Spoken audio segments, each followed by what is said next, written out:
Clint Smith, How the Word is Passed, A Reckoning with the History of Slavery Across America.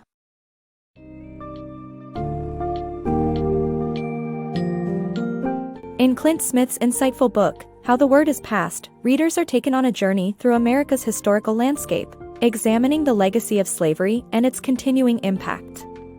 The author explores how this dark past remains embedded in the nation's cultural fabric, often hidden in plain sight.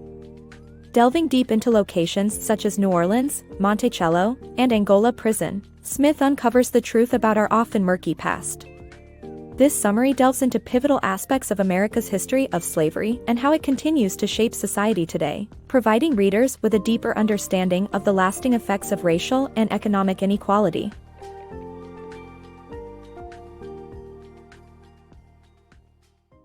Confronting America's Legacy. The book depicts the journey of Clint Smith, a native of New Orleans, on his quest for understanding the country's legacy of slavery in white supremacy.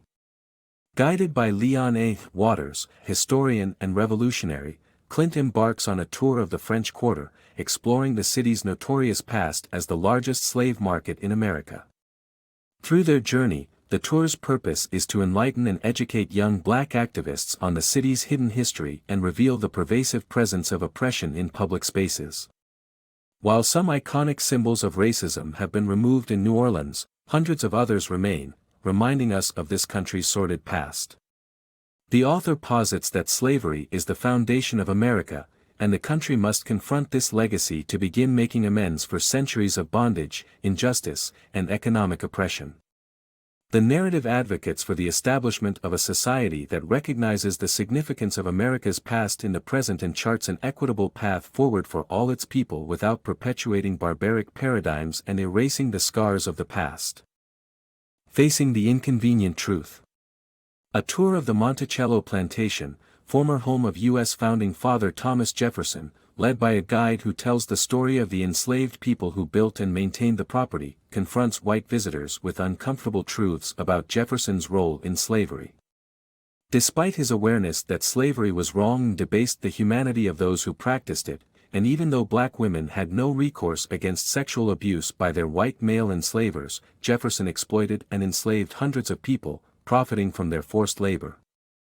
Visitors' nostalgia and reverence for Jefferson's greatness are challenged by the story of these human beings who were considered inferior due to the color of their skin. The Thomas Jefferson Foundation's ongoing efforts to represent a more comprehensive view of him include an oral history project that gathered stories from the descendants of enslaved people. The guide recruiting process assesses candidates for their ability to balance truthfulness with sensitivity. The tour demonstrates the need to distinguish between nostalgia and history and to face the inconvenient truth that America was built on slavery. Whitney Plantation, Remembering the Enslaved. At the Whitney Plantation in Louisiana, visitors are forced to acknowledge the brutal realities of slavery, including the largest slave rebellion in U.S. history. The museum is a contrast to the many plantations rented for weddings that often glorify plantation owners who treated their slaves well. The Whitney focuses on the experiences of the enslaved, including children who were exploited to sustain the institution of slavery. Even in death, the bodies of enslaved people were not at peace, as top medical schools like Harvard and the University of Pennsylvania used their cadavers as research and educational tools. Moreover, descendants of enslaved workers still suffer from poverty and environmental devastation today. Despite the oppression, the Whitney Plantation wants visitors to see the resilience and determination of enslaved people and their contributions to the U.S. economy and culture. The hidden truth behind Angola State Penitentiary. Join Clint as he takes a tour through the Angola State Penitentiary, which was built on a former cotton plantation that belonged to one of the biggest slave trading firms in the country.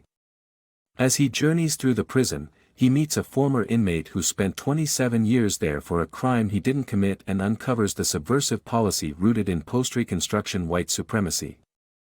Clint discovers that the prison masquerades as a tourist attraction, yet it is the largest maximum security prison in the U.S. and admits visitors to tour death row. Despite having a museum that is supposed to preserve its past and educate visitors, the guide glosses over its plantation past, downplays its connection to chattel slavery, and casually mentions that he cannot change what happened there. Clint ends his visit questioning why slavery is made out to be something that happened eons ago when it was only a few generations back, leaving him in a time warp devoid of metaphor. A Brutal History of Confederate Monuments. The book excerpt sheds light on the Lost Cause movement, which popularized the Confederate monuments as benign symbols of heritage and honor. Despite overwhelming evidence, they continue to argue that Civil War wasn't about slavery. The article also reveals the false narratives propagated by the sons of Confederate veterans, who've been central to the effort to rewrite U.S. history. The excerpt explores all these themes through the historical lens of Blandford Cemetery in Petersburg, Virginia, and its stained-glass windows, which commemorate the Confederacy's fallen soldiers. Juneteenth, celebrating the end of slavery. The annual celebration of Juneteenth in Galveston, Texas, commemorates the end of slavery in the United States. On June 19, 1865, Union General Gordon Granger issued General Order No. 3, declaring all slaves in Texas free, more than 2 years after Lincoln signed the Emancipation Proclamation. Many enslaved people were not made aware of their freedom for weeks, months, and sometimes even years after the order was issued. Juneteenth has become a tradition to celebrate the independence of Black Americans in the U.S. Today, the occasion provides young people with the tools to understand their history and navigate the world around them. It is also a day of reflection about the long path towards justice that still needs to be taken. Despite their significant role in building the U.S.'s wealth, Black Americans own less than 4% of it today. Uncovering the truth of New York City's slavery past. Join Damaris Obi on a walking tour that explores the dark past of New York City's slavery and the Underground Railroad.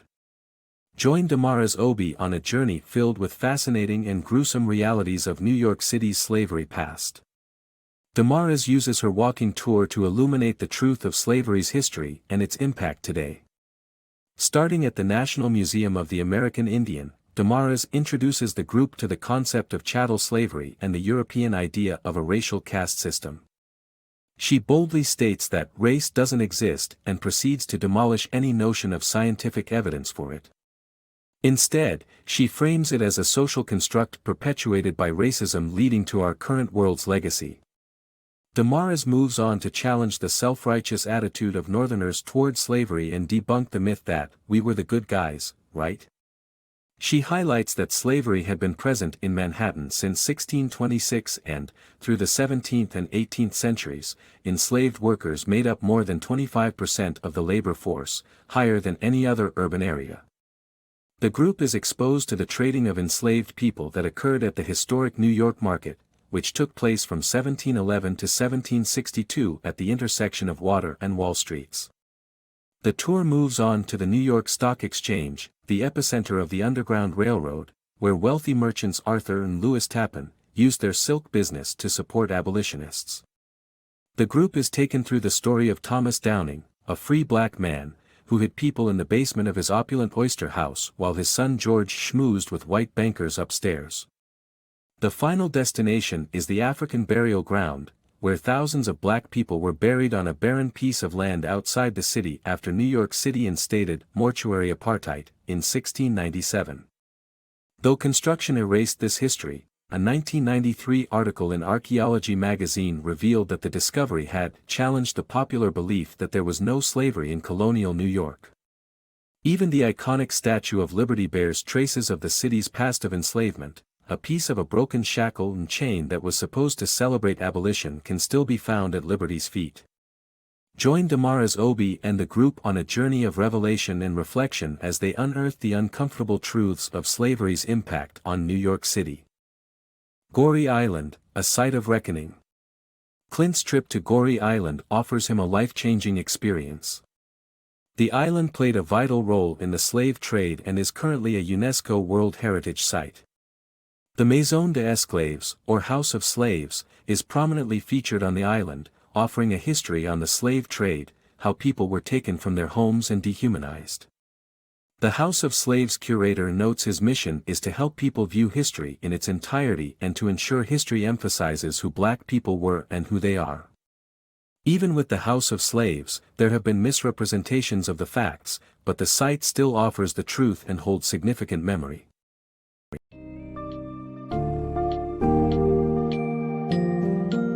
In wrapping up, how the word is passed, it is evident that investigating America's history of slavery is not only essential to understanding the nation's current racial and economic disparities but also imperative to begin the process of reckoning and healing. From the chilling past of the Whitney Plantation and the persistent oppression at Angola prison to the powerful celebrations of unity during Juneteenth, Smith's work demonstrates the importance of facing history head-on, acknowledging the pain and immense loss endured by generations of enslaved people. By recognizing and confronting our past, we can better appreciate the resilience of today's Black community and foster a pathway towards racial equality and justice.